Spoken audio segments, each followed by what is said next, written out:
कल मोदी जी ने एक स्पीच दी और उसके बाद पूरे इंडिया में एक ही सवाल उठने लगा। क्या हमारी इकोनॉमी ठीक है? क्या हमारी इकोनॉमी ठीक ठाक परफॉर्म कर रही है? क्योंकि जो उन्होंने कहा, जो उन्होंने मांगा, वो सुन के लोग थोड़ा डर गए। उन्होंने कहा गोल्ड मत खरीदो, फॉरेन ट्रैवल मत करो, पेट्रोल कम जलाओ और वर्क फ्रॉम होम वापस शुरू करो। और आज सेंसेक्स 1300 पॉइंट गिर गया। तो आज हम समझेंगे कि असली सिचुएशन क्या है और आपके इन्वेस्टमेंट पर इसका क्या इंपैक्ट होगा और आपको अभी क्या करना चाहिए। तो चलिए हम वीडियो को शुरू करते हैं। तो हुआ क्या है, मोदी जी कल हैदराबाद में एक इवेंट में गए हुए थे। वहां उन्होंने 7 बड़ी बातें कही हैं। सबसे पहली बात, पेट्रोल और डीजल का कम यूज करो। दूसरा, मेट्रो लेना शुरू करो। तीसरा, 1 साल तक फॉरेन ट्रैवल मत करो। चौथा, 1 साल तक गोल्ड मत खरीदो आप। पांचवा, जो डेस्टिनेशन वेडिंग होती है, जो डेस्टिनेशन वेडिंग अब्रॉड होती है, उसको आप कैंसिल करो। छठवां, जितना हो सकता है उतना आप वर्क फ्रॉम होम। सातवां और सबसे ज्यादा इंपॉर्टेंट, खाने का तेल और फर्टिलाइजर्स का कम यूज करो। ये सुन के लोगों को लगा कि भाई बात तो बहुत ज्यादा सीरियस है, क्योंकि प्राइम मिनिस्टर्स को नॉर्मली ये नहीं कहना पड़ता।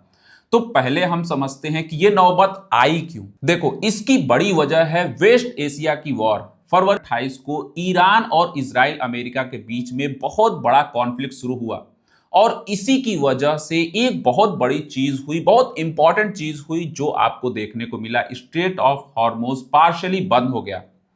अब ये स्ट्रेट ऑफ हॉर्मोज है क्या? सिंपल भाषा में ये एक बहुत छोटी सी की गली है और इंडिया का 40-50% क्रूड ऑयल इसी रास्ते से होते हुए आता है। 60% एलएनजी इसी रास्ते से होते हुए आता है और लगभग सारा एलपीजी यानी आपके घर का गैस सिलेंडर इसी रास्ते से होते हुए आता है। अब जब वो रास्ता बंद हो गया है तो ऑयल की सप्लाई भी कम हो गई है। सप्लाई कम हुई है तो प्राइस बढ़ी है। फरवरी में ब्रेंट क्रूड ऑयल था 78 पर बैरल, आज 105 रुपए डॉलर पर बैरल। यानी सिर्फ 2 से 3 महीने में तेल 35% महंगा हो गया। और इंडिया, हम 85% ऑयल बाहर से इंपोर्ट करते हैं। तो हमारा इंपोर्ट बिल यानी जो सामान हम बाहर से खरीदते हैं उसका खर्चा आसमान छू रहा है।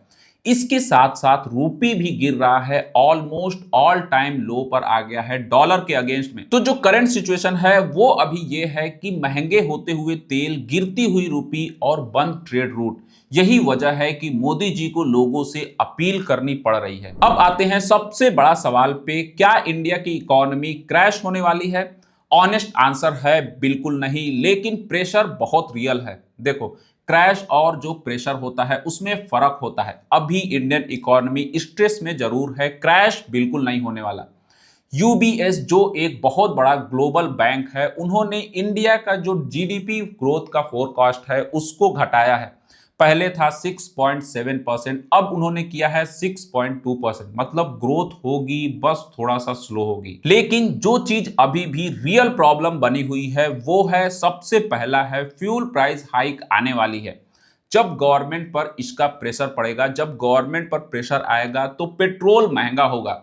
और जब पेट्रोल महंगा होता है तो हर चीजें महंगी होने लगती हैं, चाहे सब्जी हो गया, दूध हो गया, ट्रांसपोर्टेशन हो गया, यानी इन्फ्लेशन बढ़ेगा। दूसरी बात, निफ्टी पहले से 9% गिरा है 2026 में। अभी तक निफ्टी 50 लगभग 9% से नीचे है और आज 1% और गिरा है। तीसरी बात है, रूपी रिकॉर्ड लो पर है, डॉलर स्ट्रांग हो रहा है, रूपी कमजोर हो रहा है। इसका मतलब है जो इंपोर्टेड चीज हैं और भी महंगी होंगी। और जो चौथा है, कुछ सेक्टर्स पे सीधा चोट लगेगी, सीधे असर पड़ेगा। टाइटन जैसी गोल्ड कंपनीज के जो शेयर हैं आज 6 से 10% गिरे हैं।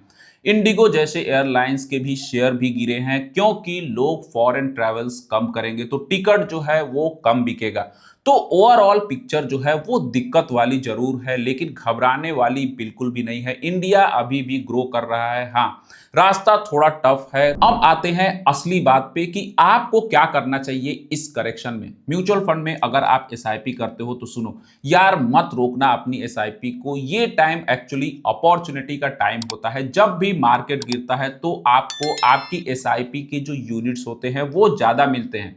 सोचो, सेम पैसे में ज्यादा यूनिट, जब मार्केट वापस ऊपर जाएगा तो फायदा डबल। इसी को कहते हैं रूपी कॉस्ट एवरेजिंग। तो एसआईपी को कंटिन्यू रखो। गोल्ड खरीदना चाहते हो तो मोदी जी ने मना किया है, लेकिन इन्वेस्टमेंट के तौर पे आप इसको देख सकते हो। गोल्ड एक्चुअली में अभी भी अच्छा परफॉर्म कर रहा है।